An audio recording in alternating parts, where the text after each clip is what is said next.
అపోస్తుల కార్యం 16వ అధ్యాయం 2వ వచన భాగాన్ని చదవండి ఒకసారి.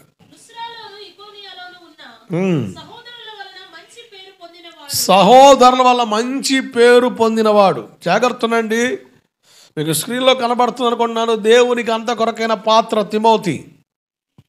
తిమోతి అన్న పదానికి అర్థమే దేవుని కనపరిచేవాడు. ఒక అద్భుతమైన విషయం ఏంటంటే పేరుకు తగ్గట్టుగా బతికాడు. తిమోతి పేరుకు తగినట్టుగా తన జీవితాన్ని అలవర్చుకోవడమే కాకుండా దేవుని కొరకు ఓ మంచి సాక్ష్యం కలిగి బ్రతికాడు.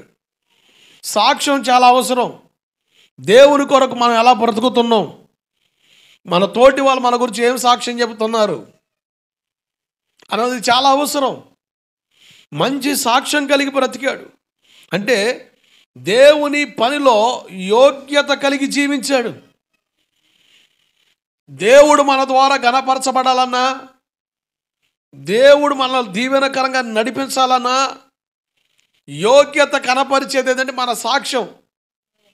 మనం విలువ కలిగి బ్రతకాలి అన్నది చాలా ప్రాముఖ్యమైనది. నీ జీవితంలో సాక్ష్యాన్ని కాపాడుకోకపోతే మాత్రం అది చాలా ప్రమాదకరం. సాక్ష్యాన్ని కాపాడుకోవాలి. క్రీస్తు కొరకు సాక్షిగా మనం బ్రతకాలి. నీ గురించి పక్క వాళ్ళు ఏం చెబుతున్నారు, ఒకవేళ గిట్టకపోతే గిట్టనట్టు మాట్లాడితే పక్కన పెట్టే, కానీ మంచిగా ఆలోచించేటప్పుడు కూడా నీ గురించి మంచిగా మాట్లాడని పరిస్థితి అయితే, నీ స్వభావం సరిగా లేకపోతే అది దేవుని నామానికి అవమానం. పౌలు గారి జీవితంలో మనం చూస్తున్నాం. తిమోతి గురించి ఓ చక్కని సాక్ష్యం చెబుతున్నాడు పౌలు గారే. తిమోతి గురించి పౌలు ఓ చక్కని సాక్ష్యం చెబుతున్నాడు. దైవజనుడుగా మేము కూడా మీ గురించి సాక్ష్యం చెప్పాలి, సాక్ష్యం బాగుండాలి. ఇప్పుడు కొన్నిసార్లు ఆడపిల్లలకి ప్రధానం జరిగేటప్పుడు ఒక చిన్న కూటం పెడతారు. ఆ కూటం జరిగేటప్పుడు మగపిల్లగారు తరపున పాస్టర్ గారు అలాగే తోటి వాళ్ళందరూ వస్తారు. అలాగే ప్రధానం ఆడపిల్ల దగ్గర జరుగుద్ది కనుక ఆ చర్చి పాస్టర్ గారు, సంఘస్థులు, బంధువులు ఉంటారు. ప్రధానం చేసేటప్పుడు దైవజనుడు లేచి ఈ అమ్మాయి గురించి సాక్ష్యం చెప్పాలి.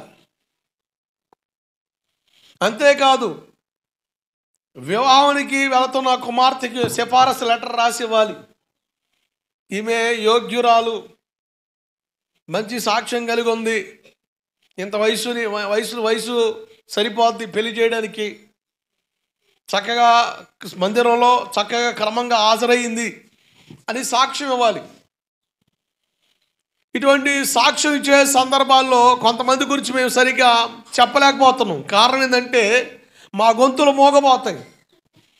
ఒకవేళ మేము చెప్పామనుకోండి, వినేవాడికి తెలుసుగా, ఓ మా గొప్ప చెబుతుండే పాస్టర్ ఆ పిల్ల కోసం, ఆ పిల్ల గురించి మాకు తెలీదా అని సైలెంట్గా డైలాగులు మోగుతూ ఉంటాయి. సాక్ష్యం చాలా అవసరం. సాక్ష్యం కలిగి మనం బ్రతకాలి. పౌలు తిమోతి గురించి చెప్పిన సాక్ష్యం చాలా అద్భుతంగా ఉంది. అంతేకాదు సాక్ష్య జీవితాన్ని కాపాడుకోవడం కొరకు పౌలు గారు తిమోతి కొన్ని సలహాలు ఇచ్చాడు. దేవుడికి స్తోత్రం కలుగునగాక. ఒక దైవజనుడిగా, ఒక ఆత్మీయ తండ్రిగా నేను వాక్యపూర్వకంగా కొన్ని సలహాలు మీకు ఇస్తా. వాటిని నువ్వు లెక్క చేస్తావా లేదా అనేది పక్కన పెట్టు. అరే దేవుని వాక్యం, దేవుని ఆలోచన అని గ్రహించి నువ్వు దేవుని వాక్యాన్ని ఘనపరిస్తే నీ జీవితం దీవెనకరంగా మారుద్ది. ఒక విశ్వాసిగా నీకు సాక్ష్యం ఉండాలి, ఒక పరిచారకుడిగా సాక్ష్యం ఉండాలి, ఒక శిష్యుడిగా సాక్ష్యం ఉండాలి. ఒక సేవకుడిగా అంటే విశ్వాసిగా ఉన్నా, పరిచారకుడిగా ఉన్నా, శిష్యుడిగా ఉన్నా, దేవుని సేవలో సేవకుని స్థానంలోకి వచ్చిన ఈ 4 దశల్లో సాక్ష్యం చాలా అవసరం. సాక్ష్యం చాలా విలువైంది.